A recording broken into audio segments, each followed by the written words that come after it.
Hi everyone, my name is Krista Morton.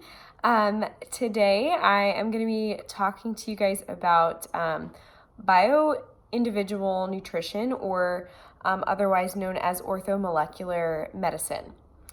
A quote from Hippocrates: "Let thy food be thy medicine and thy medicine be thy food."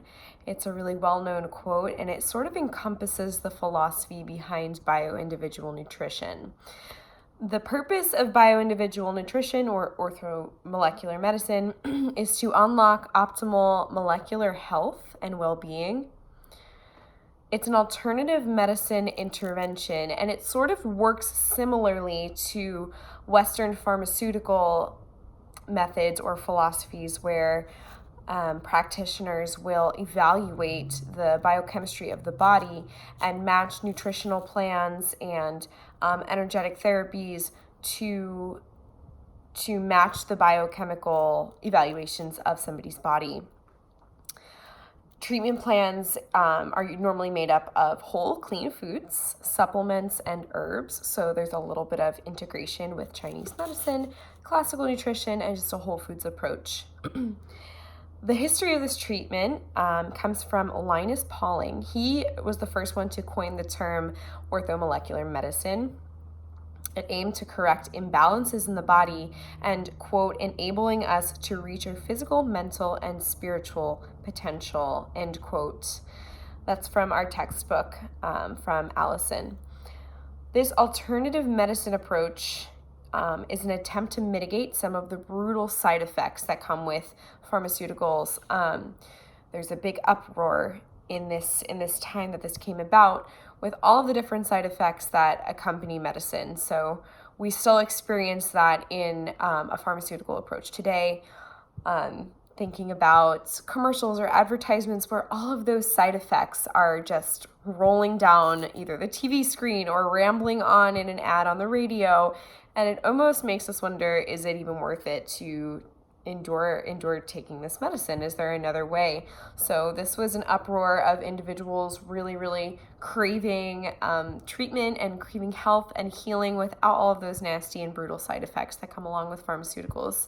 That's not to say that they don't have their proper place, but for simple day-to-day things or a long-term approach, orthomolecular medicine, or bio-individual nutrition, as it's more commonly called now, was something that was really attractive to people. Licensing and certifications that you need to practice this type of a treatment, you need to be either a medical doctor, naturopath doctor, a doctor of chiropractic or osteopathic medicine, a licensed nutritionist, or a certified integrative health coach. So those certifications, those individuals and practitioners are the ones now that we see today practicing and integrating these types of approaches into their practices, which is really awesome. You can find them a lot of different places now. This is starting to become a big thing again. Awareness is something that's really important with this approach. There needs to be a somatic body-mind connection in dealing with this type of approach. It can be used to treat anything from depression and anxiety to gastrointestinal issues, arthritis, cardiovascular diseases, schizophrenia, drug abuse, alcoholism, and even cancer. That information also comes from our textbook. So really, the sky is the limit with what to treat with this type of approach. However, it needs to be something that can be taken over a long period of time. So obviously, one clean meal, as we know, isn't going to completely shift our health, and countering that one piece of cake isn't going to change our health necessarily, because our bodies are smarter and they're stronger than that. So this is something that needs to be implemented foundationally over a long period of time, and eventually the biochemistry of the body adapts to that baseline, getting into pH levels and balancing out the acidity of the body, detoxing. That's a huge part. And there's also different things that affect the success of this type of approach, like stress and your exercise levels and how your sleep are doing. So there are other factors that have to sort of work in tandem with that bio-individual nutritional approach. It's not just the food, it's also your attitude. A quote that I found really interesting that sort of describes the approach that these practitioners take with bio-individual nutrition is, quote, they zero in on the individuality of patients through laboratory tests and comprehensive medical reviews that consider diet, stress, exercise, levels of sensitivities to foods or chemicals, and the use of alcohol, drugs, or pharmaceuticals, end quote. It's from Allison. So basically it's not just about eating healthy foods, it's about eating healthy foods that are specifically needed by your body, coming from those scientific approaches of lab tests, blood work and stool tests and different things now, saliva testing that we can test for sensitivities and food allergies, candida and yeast in the gut, that sometimes like we hear a lot of time when one person's poison is another person's medicine and vice versa. So while an apple might be great for me, it might not really be great for you. And, that's sort of confusing sometimes because we just think an apple is healthy no matter what. But what I think is really most interesting about this is it does evaluate your very, very, very specific needs, your biochemistry in your body, and matches the plan of attack, if you will, just as a pharmaceutical company would for a drug that would treat a very specific disease or condition or symptom.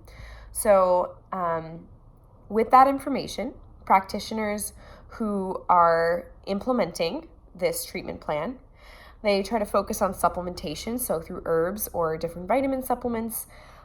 Drugs and synthetics and toxins in the body need to be eliminated, so there's a detox process. Food sensitivities are taken into consideration, so any type of cross-contamination that might happen, there needs to be a crowding out of those processed foods with clean whole foods that match that person's biochemistry. So that detox is a huge part of it. From a Chinese medicine perspective, this bio-individual approach is a really effective way to support the body's qi or vital force energy. There's a common saying, you are what you eat, right? We hear that all the time, and it really is so true. That energy from the food, right? What is energy? Energy is matter. That food is matter. So, the matter or the energy that you're putting into your body, and it's, breaking down and going into your bloodstream and strengthening your cells, that literally turns into you. You are fueling yourself to regenerate your cells each and every day.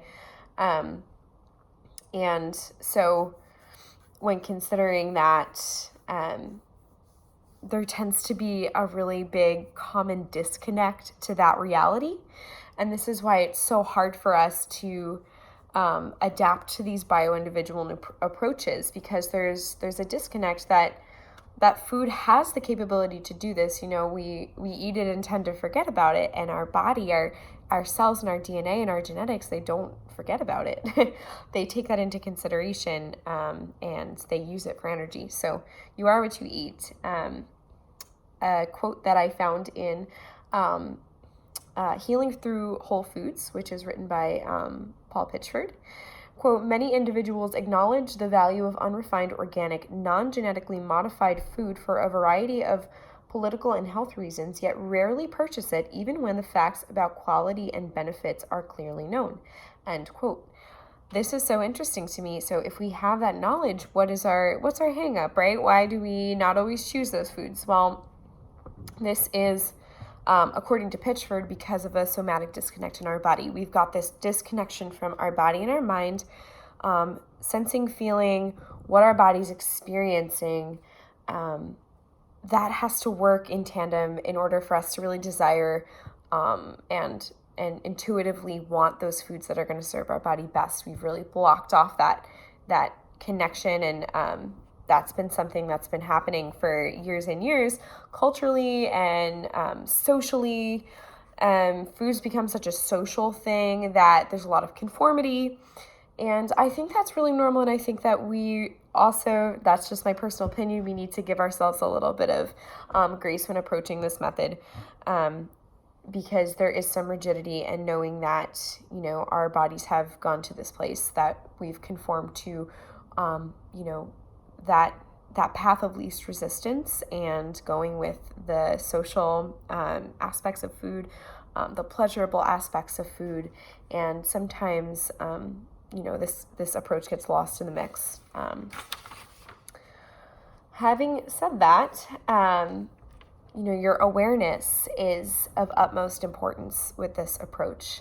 We have the ability to manipulate our genetic expression. So if we are really positive about this approach, and we are graciously welcoming all of that new information and looking at it as genetic freedom, as health freedom, that utmost optimal level of health and longevity, our mind is not going to hinder that process.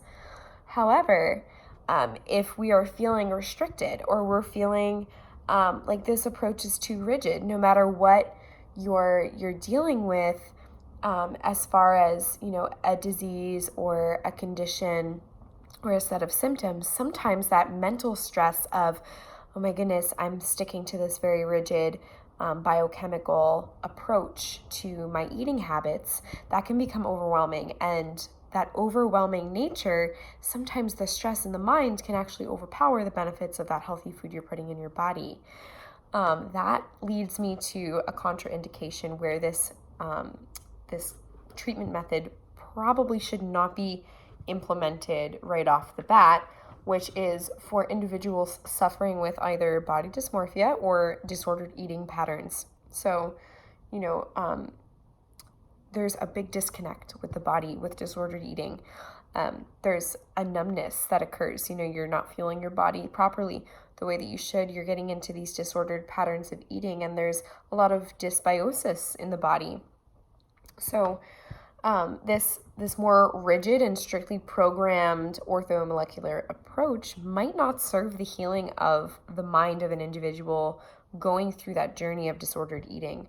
There needs to be a prerequisite to this approach, which a lot of research shows that intuitive eating treatments are a really wonderful prerequisite, and that can eventually lead you into a bio-individual nutrition plan once you've healed that.